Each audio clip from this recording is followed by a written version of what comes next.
Extortion is a serious but very common issue in Bangladesh. People who are involved with extortion are known as extortionists. It negatively affects almost all the sectors of the nation. It severely hinders the rapid growth of economic and social development. That's why it is one of the most heinous social vices in Bangladesh. Extortion typically involves the use of threats, violence, or oppression to obtain money or favors from individuals or businesses. It is normally associated with political groups, organized crime syndicates, and even some law enforcement officials. Security forces also help to do extortion in Bangladesh. Street vendors, small business owners, transport operators, and contractors are often the main victims of extortion. They are forced to pay regular sums of money to avoid any kind of harassment or harm. This practice is so deeply embedded in certain areas that it is almost seen as a cost of doing business.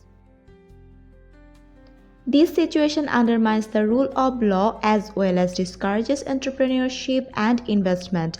Particularly, the impact is more acute among small and medium enterprises. Political patronage frequently plays a role in protecting extortionists. As a result, it becomes dangerous for sufferers to seek justice.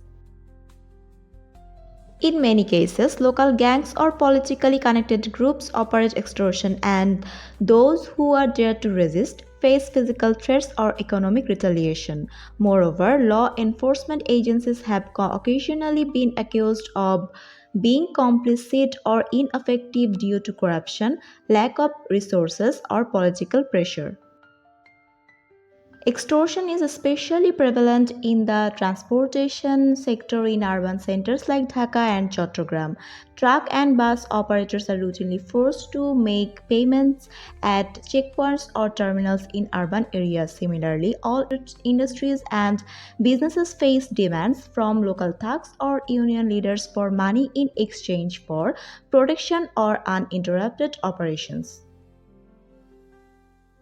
These illegal payments increase operational costs and reduce competitiveness. This situation also creates a climate of fear and distrust among citizens. Despite various laws and crackdowns by authorities, extortion remains rampant due to weak enforcement, political interference, and limited public awareness. The government must strengthen institutional integrity, ensure impartial enforcement of the law, and promote civic engagement to ban extortion permanently. Involving civil society, media, and anti corruption organizations can also play a vital role in exposing extortion networks and supporting victims. In conclusion, curbing extortion in Bangladesh requires a multifaceted approach that addresses both the criminal elements and the socio-political dynamics that sustain this unlawful practice. Creating safe avenues for reporting and increasing transparency in law enforcement can gradually stop extortion and restore public trust as well. Thanks for watching the video. Don't forget to subscribe to the channel. Assalamu alaikum.